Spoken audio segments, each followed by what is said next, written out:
नमस्कार, मैं हूं संदीप चौधरी। महाराष्ट्र और झारखंड के विधानसभा चुनाव के नतीजे आ गए हैं।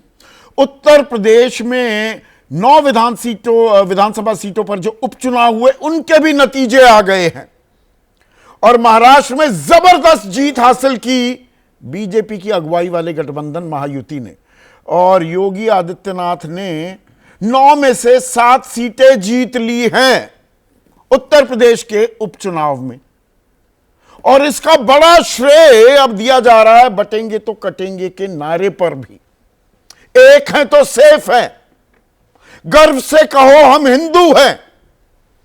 अब इस बात की भी ताल ठोकते दिखाई दे रहे हैं योगी आदित्यनाथ और उत्तर प्रदेश में भी और मुंबई नगरी में भी पोस्टर्स यकायक अवतरित हुए जिसमें स्ट्राइक रेट की बात की जा रही है कि योगी आदित्यनाथ जहां जहां गए, जहां प्रचार किया, यानी कि जहां जबरदस्त हुंकार भरी बटेंगे तो कटेंगे की, वहां पर स्ट्राइक रेट, सक्सेस रेट 95% था।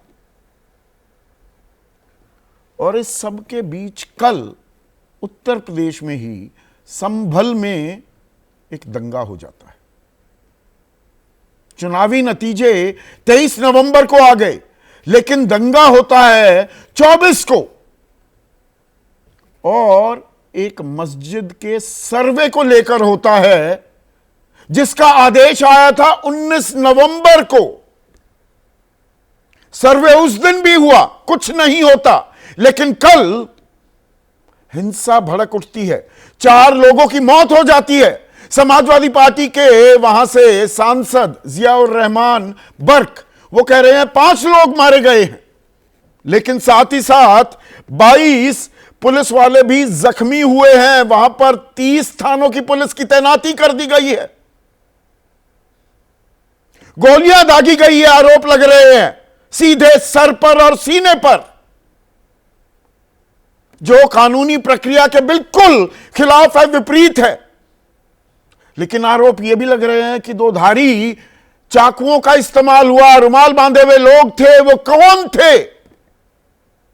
यानी कि ये राजनीतिक संयोग था, ये दंगा संयोग था कि भाई हो जाता है, लोगों की भावनाएं भड़क जाती हैं कि भाई ये क्यों करा रहे हैं सर्वे, हौज का पानी क्यों खत्म हो गया, या राजनीतिक प्रयोग है। 315 बोर की राइफल इस्तेमाल की गई है, गोली के आधार पर यह जानकारी सामने आ रही है 303 की, लेकिन यह गोली देसी कट्टे में भी इस्तेमाल की जाती है। तो ये हिंदू मुसलमान पर फिर से लड़ाई, बहराइच के बाद अब संभल में भी दंगा। क्या कह रहा है इसकी आज हम पड़ताल करेंगे।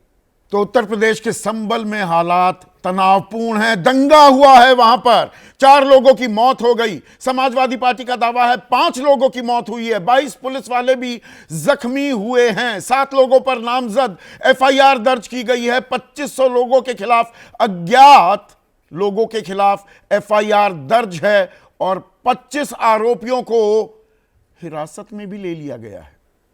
अब वहां के CEO अनुज चौधरी दावा कर रहे हैं कि 50,000 लोगों की भीड़ थी वहां कल जब यह दंगा भड़का। लेकिन द मूल क्वेश्चन इज, मूल सवाल यह है कि यह दंगा क्यों भड़का। तो इसकी क्रोनोलॉजी आपको समझाना जरूरी हो जाता है। 19 नवंबर को दरअसल अदालत ने एक आदेश दिया, याचिका पर सुनवाई हो रही थी कि दरअसल संभल में जो मस्जिद है, जामा मस्जिद जो है, ये तो मंदिर था, पहले श्री हरिहर मंदिर हुआ करती थी ये मस्जिद, और 1529 में बाबर ने मंदिर तोड़वाकर यह मस्जिद बनवा दी। अब ठीक है, याचिका आई दोपहर 1:30 बजे 19 नवंबर, तारीख ध्यान रखिएगा। याचिका पर सुनवाई हुई, 3:30 बजे आदेश दे दिया गया, अदालत ने आदेश दिया, चंदौसी की अदालत है, कि सर्वे कराया जाए जी, सर्वेक्षण हो। अब ठीक है, यहां तक भी ठीक है।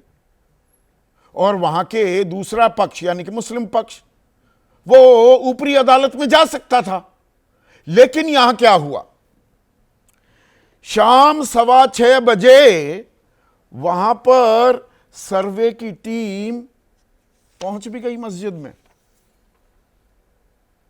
सर्वे की टीम पहुंच गई और 7:45 पर, यानी कि लगभग 1.5 घंटा सर्वे करने के बाद ये बाहर निकली।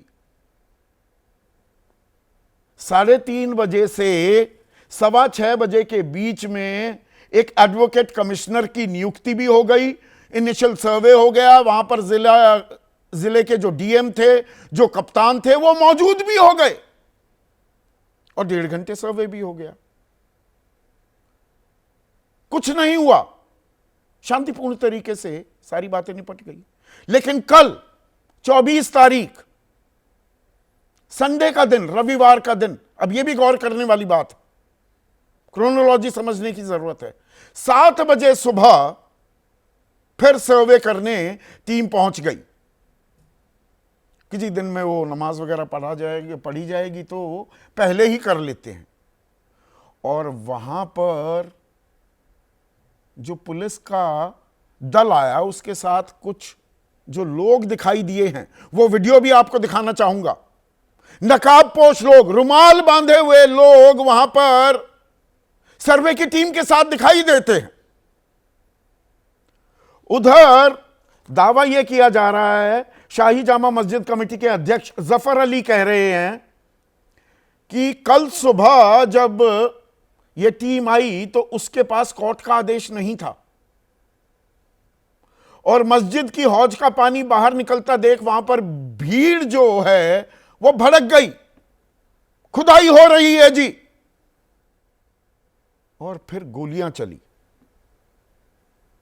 और 4 लोगों की मौत हो गई। अब इसमें एक और पेंच है। दरअसल हमारे देश में एक कानून है, प्लेसेस ऑफ वर्शिप एक्ट 1991। अब यह कानून क्या कहता है? 1991 का जो धर्मस्थल है उस बाबत यह कानून 1991 में बनाया गया था। 9 सितंबर 1991 को लोकसभा में यह पेश किया गया था और लोकसभा में 10 सितंबर को पास हो गया। 12 सितंबर को राज्यसभा में यह पास होकर उसके बाद कानून बना। कानून क्या कहता है? 15 अगस्त 1947 से पहले अस्तित्व में आए किसी भी धर्म के पूजा स्थल को किसी दूसरे धर्म के पूजा स्थल में नहीं बदला जा सकता। यदि कोई इस एक्ट का उल्लंघन करने का प्रयास करता है तो उसे जुर्माना और 3 साल तक की जेल भी हो सकती है। पर यहां पर तो सर्वे के आदेश, तो यह बदला तो जा नहीं सकता। फिर यह आदेश देने का मतलब क्या था? यह आदेश ही अपने आप में बेईमानी है क्या? कानून जब सीधा कह रहा है 1947 से पहले, अरे याचिका में कहा जा रहा है 1529 में इसका स्वरूप मंदिर से बदलकर मस्जिद कर दिया गया, पर इसे तो बदला नहीं जा सकता।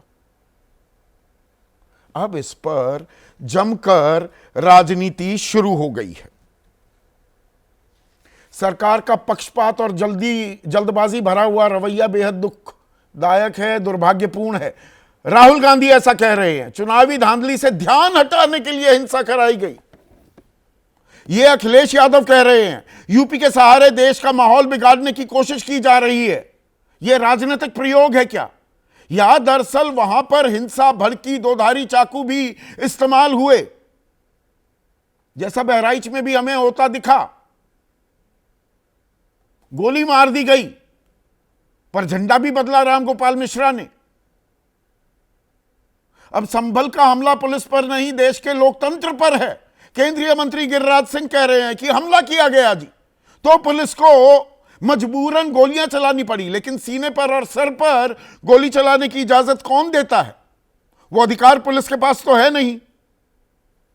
चंद्रशेखर आजाद सांसद हैं, ये भी कह रहे हैं सरकार को खुश करने के लिए सीने और सर पर गोली चलाते हैं अधिकारी। बृजलाल सांसद हैं, वरिष्ठ आईपीएस अधिकारी रह चुके हैं, वो कह रहे हैं जांच होने पर हिंसा के पीछे विपक्ष और समाजवादी पार्टी का ही हाथ मिलेगा। संभल हिंसा के पीछे समाजवादी पार्टी का हाथ है।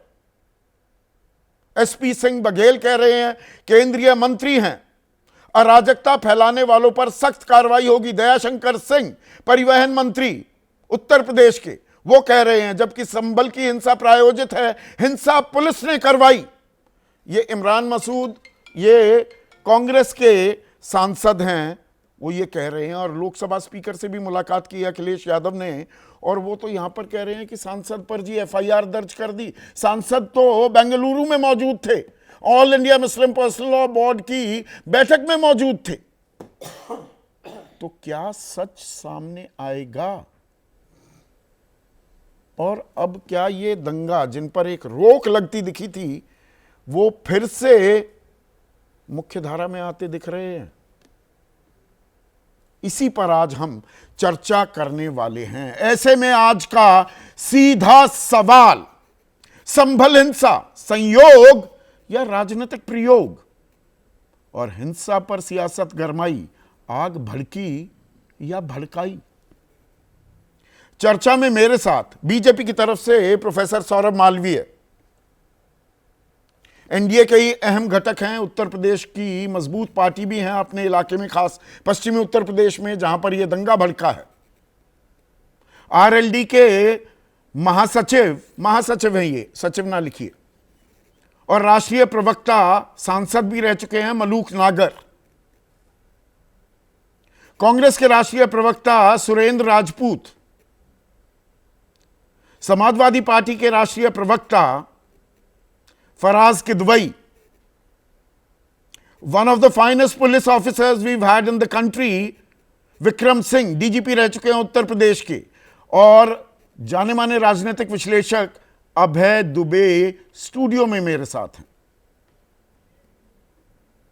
और मेरे साथ एक और बेहद ही खास मेहमान, संभल के लोकसभा सांसद, समाजवादी पार्टी के युवा चेहरा जियाउर रहमान बर्क भी अब जुड़ गए हैं, और इन पर एफआईआर भी दर्ज की गई है। कुल मिलाकर 7 लोगों पर नामजद एफआईआर हुई है, उसमें सांसद भी मौजूद हैं, और 2500 लोगों के खिलाफ अज्ञात एफआईआर। दंगा भड़काने का गंभीर आरोप आप पर लगा रही है जिया पुलिस कि आप लोगों को उकसा रहे थे, भड़का रहे थे।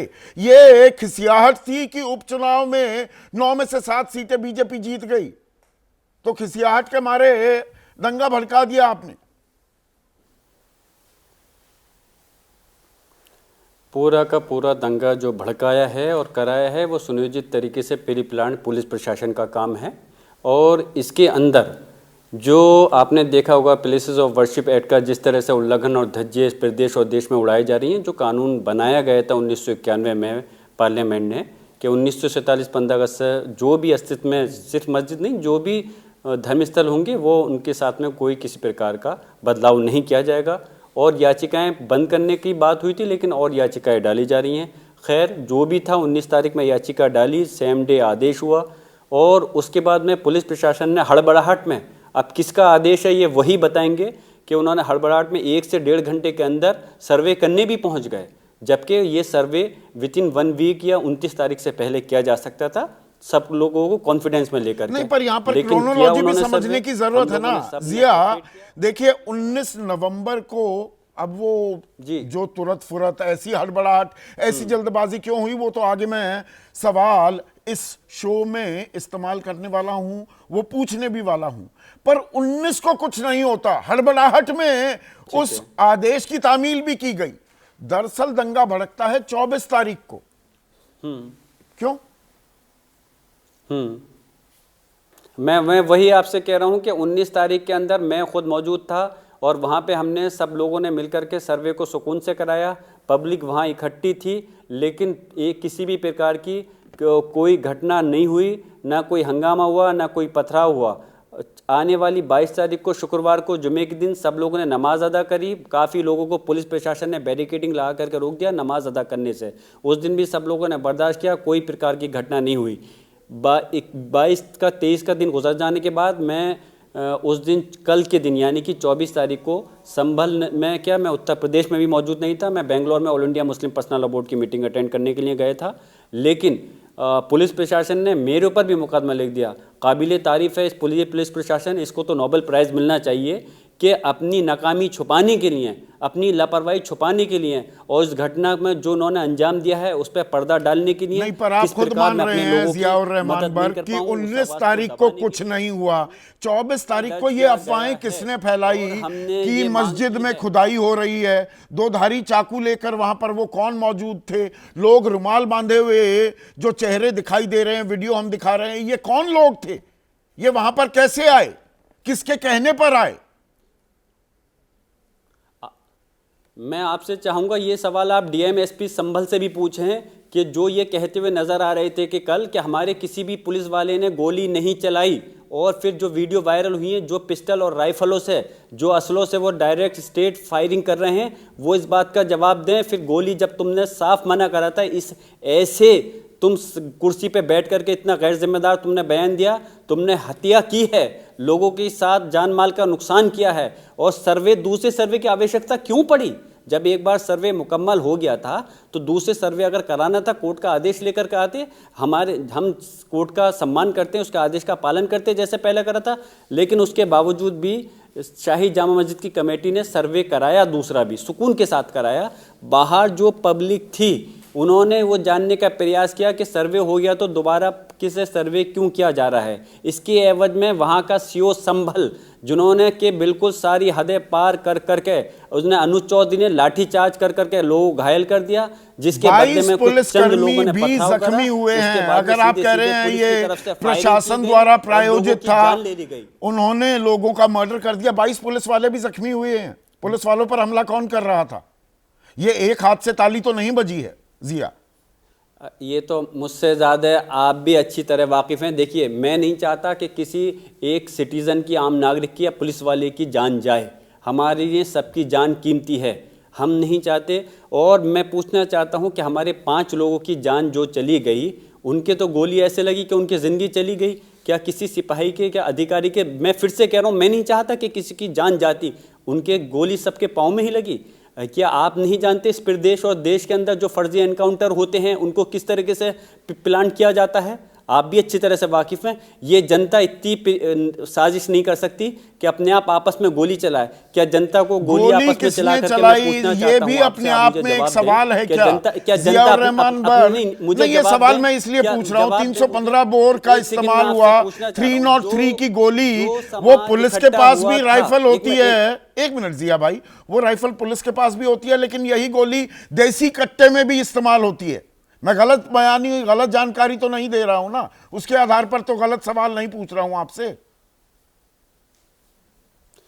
मैं आपको ये पूरी जिम्मेदारी से कह रहा हूं कि पुलिस के अधिकारियों ने सरकारी असले के साथ साथ प्राइवेट असलों से भी गोली चलाई है और लोगों की हत्या की है, कि जिस वजह से कोई एविडेंस नहीं मिल पाए उन लोगों को, कोई सबूत कायम नहीं रहे।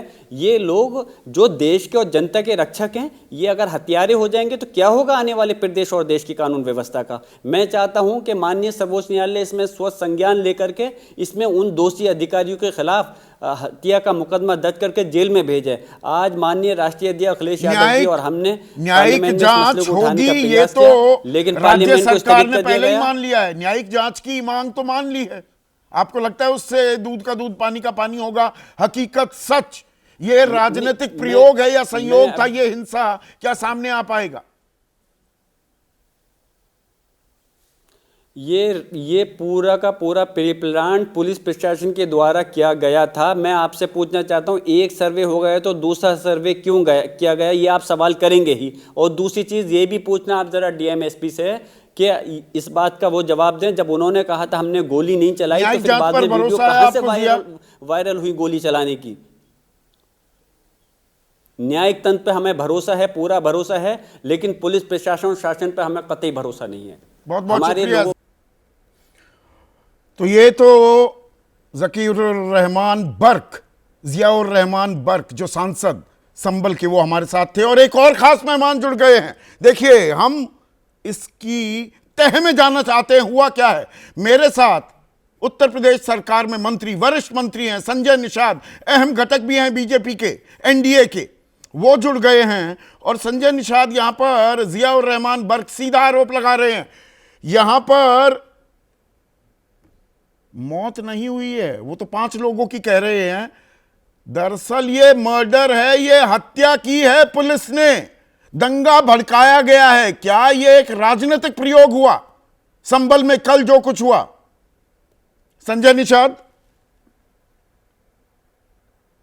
इसका जवाब आप इतने मलूक नगर आप दें, संजय निषाद से मैं जवाब लूंगा। देखिए, इसमें चौधरी साहब ये सोचना पड़ेगा कि हरियाणा की हार, फिर महाराष्ट्र की हार विपक्ष को क्या हुआ, कैसे बौखलाहट हुई। जहां तक आरएलडी या हमारी पार्टी की बात है, एनडीए का हिस्सा हम भी, हमें मीरापुर में मुसलमानों ने वोट दी। फिर यह भी सोचना पड़ेगा कि कुंदरखी में जहां पे 65% मुस्लिम है, वहां पे बीजेपी कैसे जीती। वहां पे यही लोग, जिन 2 लोगों के सांसद और विधायक के नाम जब रिपोर्ट हुई है, ये ठेकेदार बन गए थे। वहां मीरापुर में सीधे गोली तानते हुए दरोगा की फोटो भी वायरल हुई ना, उस महिला के सामने बंदूक ताने खड़े हुए थे। चौधरी साहब, इस बात को पूरी कर दूं, फिर आपकी बात का जवाब भी दूंगा। तो वहां उन लोगों ने कि भाई यही 2 परिवार ठेकेदार बनेंगे क्या पूरे उत्तर प्रदेश के मुसलमानों के, इनके खिलाफ में वोट दी। यानी कि उत्तर प्रदेश में हारे, हरियाणा में हारे, गोली ताने हुए, बंदूक ताने हुए, दरोगा की फोटो वायरल हुई थी। आप बात करें इस बात को? नहीं, ये वीडियो क्या ऐसे ही आ गया? मैं सीधा सवाल मैं बताता हूं, उस बात को भी मैं बताता हूं, ये बात पूरी कर लूं। ये घबराकर बौखलाहट में एक नियोजित एक ये झगड़ा कराने की कोशिश थी, नहीं तो वहां पे हजारों लोग कैसे आ जाते। जहां तक कैसे आए, पुलिस क्या कर रही थी? बहुत अच्छा आपने खुद ही सवाल उठा दिया। 50,000 लोग आ गए सुबह सुबह कल, और पुलिस क्या कर रही थी? सो रही थी। देखिए, बात यह है कि जिन लोगों को 2 दिन में ये लगा कि हम हर जगह हार गए, पूरी प्लानिंग के तहत ये लोग इकट्ठे करे, उन्हें राजनीतिक जमीन अपनी खिसकती हुई दिखाई दी।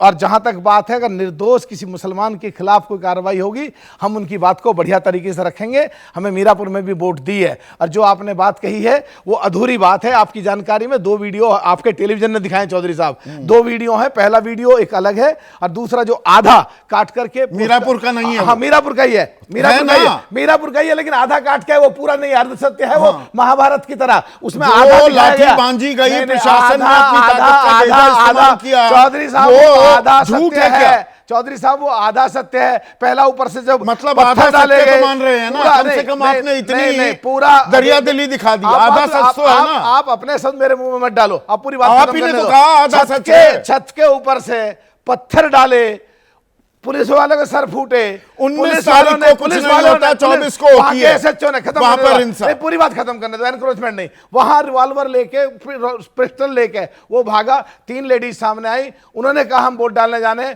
कुछ नहीं कहा, सामने से भीड़ दिख रही थी। तो चौधरी साहब, एक तरफा नहीं चलना चाहिए। बात जो साफ है, जो आपकी छवि है देश में, वही सामने आनी चाहिए। सब खत्म कर रहा हूं बात को। तो बेसिकली पूरे देश में खिसकते हुए जनाधार, जहां मुसलमानों की 1947 में क्या स्थिति थी, और 2014 तक कांग्रेस के शासनकाल में क्या स्थिति हुई, और 14 से 24 तक जो स्थिति हुई, मुसलमान भारी मात्रा में एनडीए को वोट देने लगा। इन लोगों को वोट दे रहा है, डरा रहे हैं, सीधे खुल्लम-खुल्ला धमकी किसी भी कीमत दी जा रही है। किसी भी कीमत पे ये लोग अब माहौल खराब करना चाहते हैं, जिससे कि इनकी पार्टी कम से कम मजबूत होती रहे। अब थोड़ी देर की शांति। और संजय निषाद मेरे साथ जुड़ गए हैं, वरिष्ठ मंत्री हैं योगी आदित्यनाथ सरकार में। अब उनके कनेक्शन में लगातार थोड़ी दिक्कत आ रही है। संजय निषाद, आपको मेरी आवाज आ रही है? संजय निषाद को लेकर आइए स्क्रीन पर। अच्छा, अभी फ्रेम भी चला गया है। पर सौरभ मालवीय, ये ऐसी हड़बड़ाहट, मैं थोड़ा सा अब क्रोनोलॉजी बिल्कुल शुरू से वो सिरा उससे शुरुआत करूंगा। 1:30 बजे याचिका की सुनवाई होती है, 3:30 बजे सर्वे का आदेश, 6:15, 2.25 घंटे में वहां पर एडवोकेट कमिश्नर भी नियुक्त हो जाता है, डीएम पहुंच जाते हैं, कप्तान पहुंच जाते हैं, और सर्वे की टीम पहुंच जाती है। ऐसी जल्दबाजी, ऐसी तुरंत फुरत कार्रवाई, क्या आफत आ रही थी? संदीप जी, सबसे पहले तो इस दुर्भाग्यपूर्ण घटना के लिए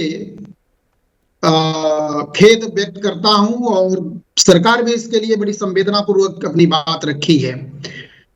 और ये जो शीघ्रता और जल्दीबाजी की बात आप कर रहे हैं, उसके पहले आपके एक स्टेटमेंट में एक चीज जोड़ना है, इसलिए कृपया मुझे 30 सेकंड दीजिएगा, मात्र 30 सेकंड।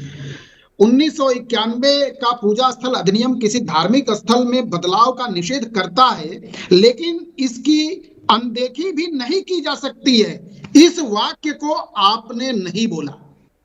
निषेध करता है, ये सच है, लेकिन ये भी सच है कि इस देश में विदेशी हमलावरों ने, कारियों ने, आक्रांताओं ने लूटा, तोड़ा और हटाया, तो उसके बारे में अपील करने का 1991 अधिनियम में यह अधिकार दिया जाता है कि इसकी बात को रख सकते हैं, अदालत में जा सकते हैं। अब इसमें एक दिलचस्प बात, क्योंकि आपने 30 सेकंड लिए तो 30 सेकंड मुझे भी दे दीजिए सौरभ मालवीय। इसमें दिलचस्प बात क्या है? हाँ, वो बाल की काल निकाली जा सकती है कानून में, कोई दिक्कत नहीं है, मैं उस पर सवाल भी नहीं उठा रहा। पर अब आपने ये बात कही है तो मैं एक जानकारी दर्शकों के साथ और साझा कर दूं। जो 6 याचिकाएं हैं, कुल मिलाकर 8 याचिकाकर्ता हैं। इन 8 याचिकाकर्ताओं में नोएडा के वासी वेदपाल सिंह वो भी शामिल हैं। और ये अभी क्यों याचिका दाखिल की गई? बाबरी मस्जिद को लेकर इतनी लंबी लड़ाई लड़ी गई, काशी का नाम सुनते हम, एक मिनट सुनिए ना, क्यों परेशान होने लगे? मथुरा का सुनते हैं, ये संभल का अभी आ जाता है, और ऐसी तुरंत असल बात अभी आप उसका जवाब नहीं दे रहे। 2.25 घंटे में सर्वे करने टीम भी पहुंच जाती है। अरे अदालत का आदेश आ गया सराखों पर, उस पर अपील भी हो सकती है, दूसरे पक्ष को कॉन्फिडेंस में भी लिया जा सकता है कि भाई सर्वे कराएंगे, पर कोई परेशान होने की बात नहीं है। वो किया गया क्या?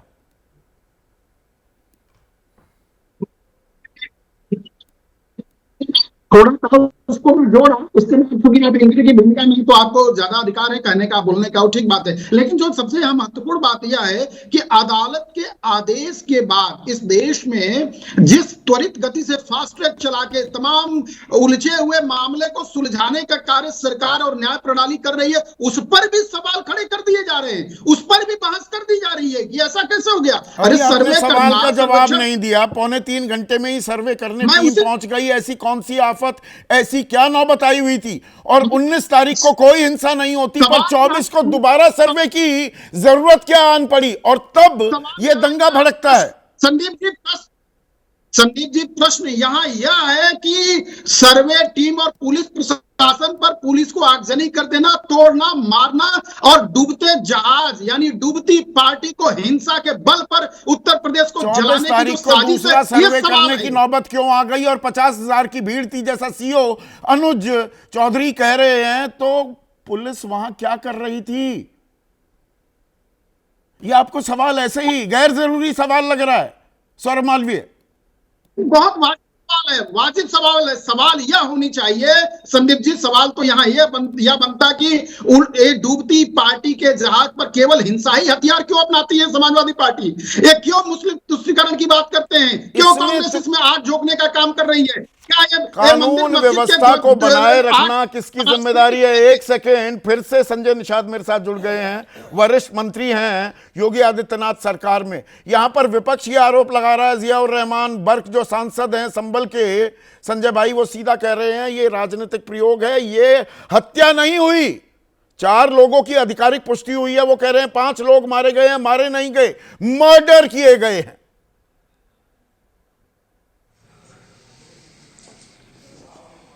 मैं तो चौधरी साहब चैनल के माध्यम से दुख व्यक्त करता हूं कि ऐसी घटनाएं न घटे। ये बहुत ही निंदनीय घटना है। ये अमन चमन का देश रहा है, और ये हमारे भगवान राम, निषाद राज जैसे लोग शांति लाने वाला देश रहा है। लेकिन बड़े दुख के साथ कहना पड़ रहा है कि न्यायालय के काम में भी लोग राजनीति कर रहे हैं। अगर न्यायालय कोई आदेश करता है तो के साथ खड़ी है, और सरकार भाई मुझे बताइए, 3:30 बजे आदेश आता है, 6:15 बजे सर्वे करने बाकायदा टीम पहुंच जाती है, सर्वे कमिश्नर की भी नियुक्ति हो जाती है, डीएम भी वहां पर खाली बैठे हुए होते हैं, कप्तान भी पहुंच जाते हैं। ऐसी तुरंत फुरत कार्रवाई आज तक कब हुई? ऐसा सर्वे कब हुआ, मुझे ये बताइए। अरे मैं तो कहता हूं कि अगर कोई भी आज मुकदमा लिखती है पुलिस, कल सुबह न अगर पकड़े तो रात में ही टीवी चैनल पर चलने आ रहा है, तक कि भाई पुलिस क्यों नहीं पकड़ रही है। इसमें अगर एक न्यायालय और ने आदेश संयोग है किया क्या तो ये तो संजय टाइम- निषाद, ये 19 तारीख को दोपहर में ये याचिका की सुनवाई होती है, आदेश आता है, शाम को ही सर्वे करा लिया जाता है और 20 तारीख को वोटिंग होनी थी उत्तर प्रदेश में। ये कुछ बड़ा दिलचस्प है अगर ये संयोग है तो। 19 के दिन हो रहा है, पर ये अच्छा हुआ कि 19 को कोई दंगा नहीं हुआ। दंगा किसके समय ज्यादा होता था, ये भी तो कंपेरिजन करिए। इधर ये भी तो कंपेरिजन करिए कि जब चुनाव होता था जम्मू कश्मीर में तो कितने लोग जाति जाने, अब तो चिड़िया नहीं मारी जाती है। अब कैसे लोग हैं जो न्यायालय ने ऑर्डर किया है, सर्वे हो रहा है, सर्वे कब होना चाहिए, कहाँ नहीं होना चाहिए, कब होना चाहिए, कितने समय होना चाहिए, ये तो न्यायालय है। तो अब तो न्यायिक प्रक्रिया है, अब न्यायालय को कहना पड़ेगा भाई आप टाइम आप लिख दीजिए, तो इतने कानून दिन के में, इतने ऐसे घंटे ज्ञाता बाद ही हैं, करिएगा। हम कह आप रहे हैं तो कांशी राम के तमाम भाषणों का बाकायदा आप स्क्रिप्ट राइटर थे, आप शब्दों के पारखी हैं संजय निषाद। तो आप 1991 का प्लेसेस ऑफ वर्शिप एक्ट भी भली भांति जानते हैं और उसमें कानून क्या कहता है। 15 अगस्त 1947 से पहले अस्तित्व में आए किसी भी धर्म के पूजा स्थल को कोई दूसरे धर्म के पूजा स्थल में नहीं बदला जा सकता। तो एक बात तो तय थी कि जो भी अदालत का फैसला आया चंदौसी की अदालत का, उस पर ऊपरी अदालत में जाता दूसरा पक्ष, उसका इंतजार क्यों नहीं किया गया? तो इसके मतलब सुप्रीम कोर्ट, आपके बातों से तो यही लगता है कि राम मंदिर जब बना है अभी और सुप्रीम कोर्ट ने जो ऑर्डर किया है, इसके मतलब सुप्रीम कोर्ट ने उस कानून के खिलाफ ऑर्डर कर दिया है कि भाई वहां राम मंदिर बना दिया जाए, मस्जिद वहां हटा दिया जाए। देखिए उसका नाम अब जो है, अब आप लोग कहते थोड़ी थे बाबरी राजनीतिक मस्जिद। शरारत कर रहे हैं संजय निषाद, क्योंकि आप भली बात जानते हैं पूरी प्रक्रिया। ये 1991 में कानून बना, 1991 से पहले बाबरी मस्जिद का मामला, याचिकाएं दल चुकी थी, वो कोर्ट के संज्ञान में था, विचाराधीन था। तो इसके मतलब हमारे निषाद राज किले पर जो मस्जिद बनी हुई है, अब उसके लिए हम याचिका न डालें? निषाद राज याचिका का किला डालिए है, ना, कागज में कौन किला मना है, कर रहा है, और किले याचिका पर कोई डालिए। मस्जिद बना लिया। पर एक जब आप भाईचारे की बात की, भाईचारा हो रहा है, तो क्या ये शासन प्रशासन की जिम्मेदारी नहीं थी कि वहां भाईचारा निभाते हुए दूसरे पक्ष को भी कॉन्फिडेंस में लिया जाए कि भाई सर्वे कराएंगे, उससे आगे कुछ नहीं हो रहा? ये तो नहीं, ये तो जांच का विषय है कि किसकी गलती है, कहीं गलती हुई है कि नहीं हुई है, चूक हुई है कि नहीं। लेकिन जहां न्यायालय ने आदेश किया हो कि सर्वे करके रिपोर्ट दीजिए, तो फास्ट आज के दिन में तो जांच का विषय है, उसके लिए न्यायिक जांच की का आदेश जारी कर दिया गया है। तो ऐसे में सुरेंद्र राजपूत, सरकार कार्रवाई कर रही है, 50,000 लोग आ जाएं, 19 तारीख को कोई वहां दंगा नहीं हुआ था तो 24 को क्यों हो गया? इस सवाल का जवाब तो आप लोगों से भी पूछा जाना चाहिए जब आप हिंसा कराई गई के आरोप लगाते हैं और सरकार के रवैये को पक्षपातपूर्ण और जल्दबाजी भरा रवैया बताते हैं। संदीप भाई, छोटे छोटे चूंकि बहुत समय निकल गया है तो छोटा छोटे मैं 3-4 बिंदु रखता हूं आपके सामने, वो सारी चीज़ें क्लियर कर देगा। अभी संजय निषाद जी बड़ी बड़ी बातें कह रहे थे, तो संजय निषाद जी से पहला और आखिरी क्वेश्चन मैं कर रहा हूं कि संजय निषाद साहब, आपको दलितों में यानी शेड्यूल कास्ट में देने का जो न्यायालय ने निर्णय किया था उसको 24 घंटे में या 1.5 घंटे में इंप्लीमेंट कर दिया था क्या? उसके बाद वो स्टे हो गया। आप खुद अपनी जाति में नहीं जा पाए उस निर्णय को लेकर के, नंबर 1। नंबर 2, जो न्यायालय की बात की जा रही है, एसडीएम कोर्ट था। एक एसडीएम अधिकारी ने, एक एसडीएम रैंक के पीसीएस ऑफिसर ने बगैर किसी दूसरे पक्ष को सुने हुए, पहली बार वो याचिका आती है तो उसका क्या काम होता है कि दूसरे पक्ष को वो बताए कि ये याचिका आई है, इसमें आपको क्या कहना है। कुछ नहीं सुना, एक्स पार्टी फैसला कर दिया। पहली बार याचिका आई, तुरंत 19 तारीख की याचिका, 19 तारीख को फैसला और 19 तारीख को कोर्ट कमिश्नर और 19 तारीख को आपने सर्वे भी करा दिया। आप इस चीज की क्रोनोलॉजी को समझिए, क्योंकि 19 तारीख को दंगा कराना चाहते थे, लेकिन 19 तारीख को दंगा इसलिए नहीं हुआ कि जिम्मेवार लोग जैसे जियाउर रहमान बर्क जैसे लोग थे, उन्होंने कहा कर लेने दो फोटोग्राफी, सर्वे कर लेने दो, कोई बात नहीं।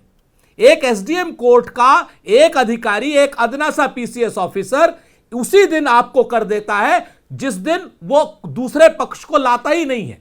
एक एप्लीकेशन आती है और दूसरे पक्ष को न बगैर बताए हुए कैसे आप किसी का आदेश कर सकते हैं? ये बात कोई नहीं पूछ रहा, सब न्यायालय के नाम पर न्यायालय के पीछे छुप रहे हैं।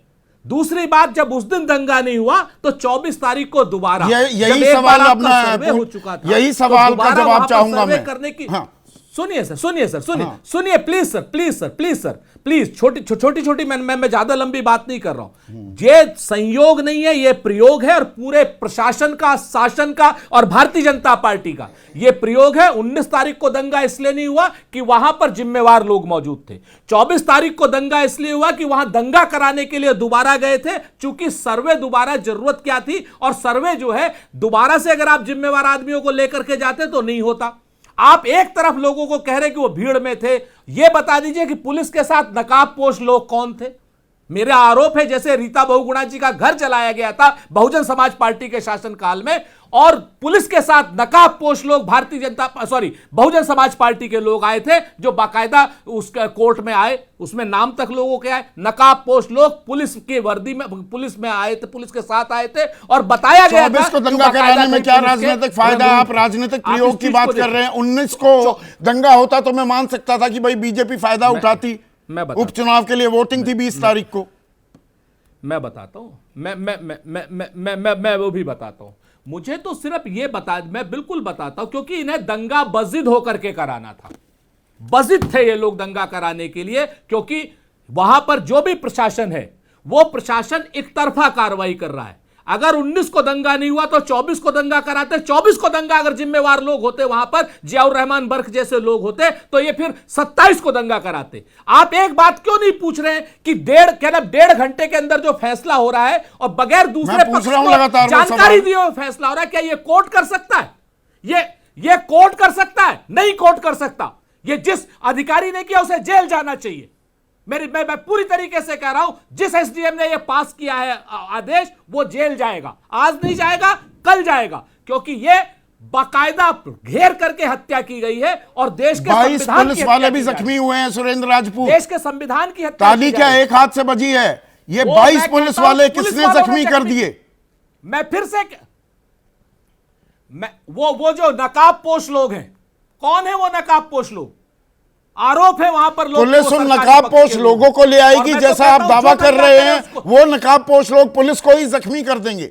अब ये तो कमाल किया, आप तार जोड़ रहे हैं। मैं फिर से कहता हूं कि जब इनकाउंटर्स और फेक इनकाउंटर्स होते हैं तो पुलिस अपने पैर में गोली भी मारती है। ऐसा तमाम कोर्ट के वर्डिक्ट्स में, मैं नहीं कह रहा हूं, कोर्ट के वर्डिक्ट्स में पुलिस अपने पैर पे गोली मारती है। और रीता बहुगुणा जी का केस था, कांग्रेस की अध्यक्ष थी, बाकायदा नकाबपोश लोग आए थे, पुलिस के साथ आए थे, बीएसपी के कार्यकर्ताओं के साथ आए थे। एक सेकंड, विक्रम सिंह, यहां पर सुरेंद्र राजपूत बहुत ही अहम सवाल उठा रहे हैं कि एक एसडीएम कोर्ट एक आदेश देती है, 2.25 घंटे के भीतर कोर्ट कमिश्नर की नियुक्ति, डीएम, एसपी मौके पर पहुंच जाते हैं, सर्वे होने लग जाता है। ये ऐसी कार्रवाई कभी प्रशासन में होती देखिए? आप तो सबसे आला पुलिस अधिकारी रह चुके हैं इसी सूबे के। संदीप जी, सुरेंद्र राजपूत जी बड़े विद्वान पैनलिस्ट हैं और बहुत होमवर्क करके आते हैं, लेकिन क्या मैं कहूंगा, जिसको वो अदना सा एसडीएम कह रहे हैं, तो क्या वो हमारी न्यायिक प्रक्रिया में क्वासाई जुडिशियल अगर ऑर्डर पास कर रहा है, क्या उसमें कोई अवैधानिकता है? अगर कोई उसमें अवैधानिकता है, जैसा उन्होंने कहा कि वो जेल जाएगा, आज नहीं तो कल जाएगा, सो बी इट, जरूर जाए जेल। लेकिन कोई, मैं समझता हूं कि ऐसा शायद ही कोई अधिकारी होगा जो अपने होशो हवास में आत्महत्या की तैयारी कर लेगा, नंबर 1। नंबर 2, हमारे विद्वान पैनलिस्ट ने ये सब कहा, बहुत कुछ आरोप प्रत्यारोप, और ऐसा दंगा ढूंढना मुश्किल है जहां पर पुलिस प्रशासन पे आरोप न लगे हों। लेकिन अगर नहीं, अभी क्रोनोलॉजी पर ही रहते हैं विक्रम सिंह। 2.25 घंटे में कोर्ट कमिश्नर की भी नियुक्ति, पूरा सरकारी अमला पहुंच जाता है और वहां सर्वे होने लग जाता है। क्यों नहीं संदीप जी, जब संवेदनशील मामले होते हैं तो फास्ट फॉरवर्ड मोड में कार्रवाई होती है और उसकी तैयारी चाहे अगले दिन विक्रम सिंह उत्तर प्रदेश में 9 सीटों पर विधानसभा के लिए उपचुनाव ही क्यों ना हो रहा हो, क्यों ना हो, क्योंकि अगर ऐसे संवेदनशील मामले में कोई निर्णय आया है या आने की संभावना है, इसी को कहते हैं मुआयना कॉज लिस्ट। मुआयना कॉज लिस्ट इसीलिए होता है कि आज हमारे न्यायालयों उस में दिन दंगा कौन कौन नहीं से होता, प्रकरण पर दिखाए 24 तारीख को 7 बजे टीम पहुंच जाती है। एक तो दोबारा सर्वे की नौबत क्यों आई, और यहां पर अनुज चौधरी जो कि सीओ हैं संभल के, वो कह रहे 50,000 लोग वहां मौजूद थे, तो पुलिस क्या कर रही थी? दो बातें हैं। 24 तारीख को जब गए थे, आप याद करें, ज्ञान वापी में कई चरणों में सर्वेक्षण हुआ था, एक बार में खत्म नहीं हो गया था। ये कहीं नहीं लिखा कि सर्वेक्षण एक बार में समाप्त कर लें, कोशिश करें कि उसको पूरा करें, और उसमें कितने चरण में होगा ये बात दूसरी। अब हम आपकी बात पे आते हैं। अनुज चौधरी ने जो कहा है 50,000, इसका तो मूल्यांकन, लेकिन मैं ये जरूर कहूंगा कि आपके पास ड्रोन टेक्नोलॉजी है, आर्टिफिशियल इंटेलिजेंस की टेक्नोलॉजी है, फेशियल रिकॉग्निशन सॉफ्टवेयर की, ये जितने भी नकाबपोश जिनके ऊपर संकेत किया था आदरणीय सुरेंद्र राजपूत जी ने, इनको चिन्हित करना कोई बहुत बड़ी चीज नहीं है। ये पुलिसकर्मी है, दंगाई है, ये कौन है? इनके पास ये और 24 जानकारी को जो क्यों नहीं दंगा थी हुआ कि वहां था, 50,000 लोग इकट्ठा हो जाएंगे? ये सवाल, Vikram Singh, please appreciate what I am trying to say. Bahraich अभी दंगा, उसकी यादें अभी भी ताजा हैं। बहराइच में भी पुलिस वहां मूक दर्शक बनी हुई दिखाई दी, और यहां पर भी लोग इकट्ठा हो जाते हैं, तो पुलिस को जानकारी क्यों नहीं थी? समय कम है, केवल 10 सेकंड में बताता हूं। भीड़ अकस्मात आसमान से नहीं उतरती है, और पत्थर आसमान से नहीं आते हैं। इनकी सुनियोजित तरीके से तैयारी की जाती है, और यह बताया जाता है कि जफर अली जो सदर जामा मस्जिद के, उन्होंने फोन कर करके भीड़ इकट्ठा की थी। लेकिन ये आपकी भी मैं बिल्कुल समझता हूं कि अभिसूचना संकलन की ये चूक थी कि भीड़ अगर इकट्ठा थी 163 भारतीय, और जो ये पुलिस वाले गोली चला रहे हैं, सीधा कानून है, गोली आप सीने पर और सर पर नहीं चला सकते, लेकिन यहां पर जिस तरह से तानी जा रही हैं बंदूकें, वो तो कहानी कुछ और बयां कर रही है। ये जिसको आप देख रहे हैं, जितना मेरी समझ में आ रहा है, ये टीयर गैस शेल है जो कि 45 डिग्री पे एम करके जिससे पैराबोला बन जाए, और ये एक एंगल बना करके डाला है। ये कोई राइफल नहीं है, ये टीयर गैस फायरिंग गन है जिसको कि 45 डिग्री के एंगल पर चलाया जाता है। वो एक पिस्तौल है, साथ में राइफल भी है, वो राइफल टीयर गैस छोड़े जा रहे हैं उससे, आप ये कह रहे हैं ना? वो टीयर गैस गन है जो अभी आपने गोले में दिखाया। हाँ, ये वाली मैं दूसरी वाली की भी बात कर रहा हूं, और ये आरोप यहां पर लगाए जा रहे हैं। पोस्टमार्टम से इंजरीज से भी काफी कुछ साफ हो जाएगा। लेकिन फराज, जो बातें विक्रम सिंह कह रहे हैं, अगर कोर्ट का कोई आदेश है तो उसका अगर पालन किया जा रहा है, तो भैया उसमें क्या, कौन सा बड़ा बवाल कट गया? और एक बार नहीं, ज्ञान वापी का जिक्र किया है विक्रम सिंह ने, सर्वे 2-3 बार भी हो सकते हैं। संदीप जी, अभी आपने एक सवाल पूछा कि ये 24 को ही क्यों हुआ। अगर ये 24 को ना हुआ होता तो हो सकता है कि आज हम लोग संसद के ऊपर डिबेट कर रहे होते और हम ये पूछ रहे होते कि मणिपुर के ऊपर प्रधानमंत्री जी जवाब दीजिए, महंगाई के ऊपर जवाब दीजिए, बेरोजगारी के ऊपर जवाब दीजिए। संदीप जी, प्रॉब्लम कहां है? प्रॉब्लम वहां है कि जब एक सूबे का, इस देश के सबसे बड़े सूबे के मुख्यमंत्री फटेंगे तो कटेंगे जैसे नकारात्मक देंगे, तो उस प्रदेश के लॉ एंड ऑर्डर का क्या होगा। और एक मैं आपको बहुत इंपॉर्टेंट वीडियो दिखाता हूं। माननीय मुख्यमंत्री जी एक सभा में क्या बोल रहे हैं?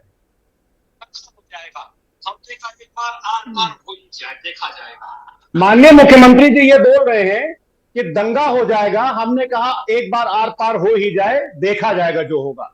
जब सूबे का मुख्यमंत्री ये बोलेगा कि देखा जाएगा जो हो जाएगा, तो जब बॉस ये बोलता है कि फलाना काम करो, देखा जाएगा जो होगा, तो जनता क्या करेगी, उसका सबऑर्डिनेट क्या करेगा? संदीप जी, आप तो इतने सीनियर पत्रकार हैं, मुझे आपको ये समझाने की जरूरत नहीं है। मुख्यमंत्री जी और एक बात बोलते हैं इसी उसमें अपनी स्पीच में, कि मुख्यमंत्री जी बोलते हैं कि हमने तो कांवड़ियों के ऊपर पुष्प वर्षा की, बहुत अच्छा की, हम उसका स्वागत करते हैं, लेकिन माननीय मुख्यमंत्री जी, अगर कोई सड़क के किनारे बंदा नमाज पढ़ रहा है और उसको पुलिस अपने जूतों से मारती है, तो उसको भी एक बार कंडम करना चाहिए। दो धारी चाकू कहां से आ गए?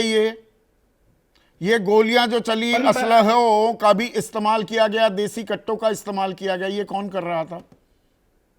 संदीप जी, ये तो पूरा सरकार ने पूरा सुनियोजित तरीके से, भारतीय जनता पार्टी ने पूरा सुनियोजित तरीके से ये मौका दिया कि किसी न किसी तरह से इनका टारगेट है कि हर जिले में दंगा हो। एक तरफ तो मोहन भागवत जी बोलते हैं कि हर मस्जिद में मंदिर नहीं देखना है, और दूसरी तरफ हर जिले की किसी न किसी मस्जिद में ये मंदिर देख रहे हैं, ताकि किसी न किसी तरह से इस देश में सांप्रदायिक ध्रुवीकरण हो, सांप्रदायिक तनाव हो, और ये अपनी राजनीति चमका पाए। संदीप जी, बस 20 सेकंड।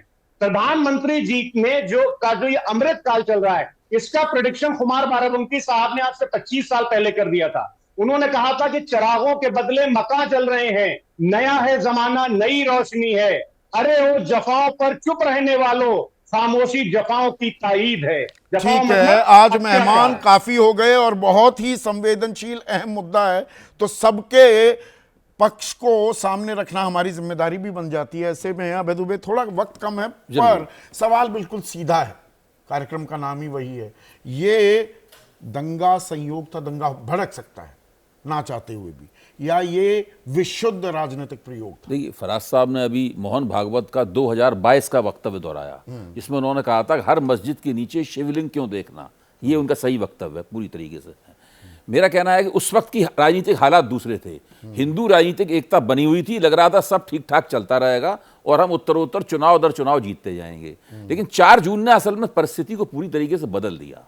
जब परिस्थिति हाथ से निकली, उसके बाद में बड़े पैमाने पर सब लोगों में इस बात में, एक सारी हिंदुत्ववादी ताकतों में इस बात को लेकर एकता है कि जबरदस्त रूप से सारे देश में हिंदू बनाम मुसलमान किया जाना चाहिए। पहले जो लो इंटेंसिटी कॉन्फ्लिक्ट की पॉलिसी थी, वो शिफ्ट होकर अब हाई इंटेंसिटी कॉन्फ्लिक्ट की पॉलिटिक्स में बदल चुकी है। मेरा ये मानना है, हमने पहले भी मैं कह चुका हूं कि किसी तरीके से 90 के दशक की राजनीति, 90 के दशक के माहौल को वापस लाया जाए, इसकी पूरी कोशिश हो रही है। उन्होंने मुख्यमंत्री का वक्तव्य भी सुनाया कि एक बार दंगा हो तो हो जाए, आर पार की बात। तो ये सारा का सारा लगातार हो रहा है और इसी तरीके से होता रहेगा। नहीं, अभी तक मुझे ये समझ नहीं आ रहा है। विक्रम सिंह की राय अलग है और वो बहुत ही प्रतिष्ठित मेहमान है, is one of the best police officers we had in the country.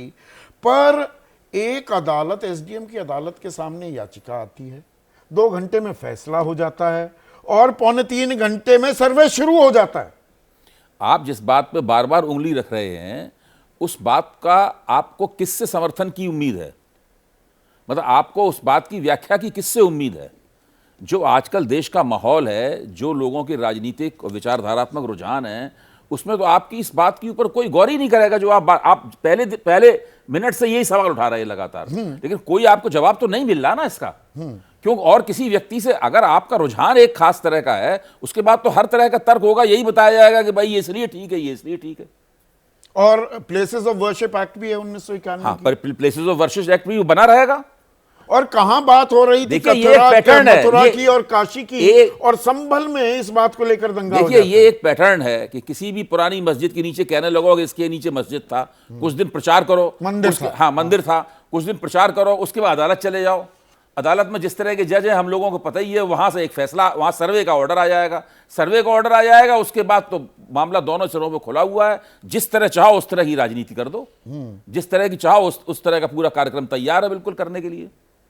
Surendra Rajput, quick comment 15 second में। बस मैं विक्रम सिंह जी का बड़ा आदर करता हूं, लेकिन बस सिर्फ इतनी सी बात है कि पहले ही दिन याचिका आती है, तो क्या एक्स पार्टी फैसला पहले दिन हो जाना चाहिए उस विद्वान और अति प्रतिष्ठित अंतरराष्ट्रीय ख्याति प्राप्त एसडीएम के कोर्ट से? एक लाइन का जवाब विक्रम सिंह जी इसका जवाब देंगे। एक्स पार्टी ऑर्डर, दूसरे पक्ष से कोई उनका पक्ष ही नहीं रखने का नौबत आई या मौका दिया गया। संदीप जी, मैं ये नहीं कहता हूं कि इसमें की इन्फर्मिटी है कि नहीं है, लेकिन फिलहाल अगर विद्वान पैनलिस्ट बैठे, कोई जाकर के इस बात को हायर कोर्ट में भी तो जा सकता था, कोई गया तो है नहीं। अगर इतनी इन्फर्मिटी थी, हम जहां पर एक selected given set of fact के ऊपर डिस्कशन कर रहे हैं, गिवन सेट ऑफ फैक्ट जो सुरेंद्र राजपूत जी कह रहे हैं, अगर इतनी बात सही है तो मैं तो ये उम्मीद करता था कि अब तक तो वहां पर जितने आपकी विद्वान अधिवक्ता आपकी पार्टी में, अब तक तो सुप्रीम कोर्ट में जाकर के उनको तबाह कर दिया होता है। दंगा भी हो गया है, और ये दंगा, ये हिंदू मुसलमान, ये नैरेटिव क्या फिर से मुंह बाता दिखाई दे रहा है? और बटेंगे तो कटेंगे, एक हैं तो सेफ हैं, और गर्व से कहो हम हिंदू हैं। कल हमारे संविधान का स्थापना दिवस भी है, तो वो धर्मनिरपेक्षता, सेक्युलरिज्म शब्द उद्देशिका में, प्रियम्बल में जो है हटा ही देते हैं, बात ही खत्म की जाए और देश को हिंदू राष्ट्र घोषित कर दिया जाए। पर क्या ये ना करके राजनीति के अलग अलग इस्तेमाल होते रहेंगे? और मैं यहाँ पर साफ बिना लार लपेट कह रहा हूँ, ताली एक हाथ से नहीं बजती है। पर यहाँ पर पुट किसका ज्यादा है, क्या ये भी अहम और महत्वपूर्ण हो जाता है? आपके लिए ये सवाल छोड़ जाता हूं। आज सीधा सवाल में बस इतना ही।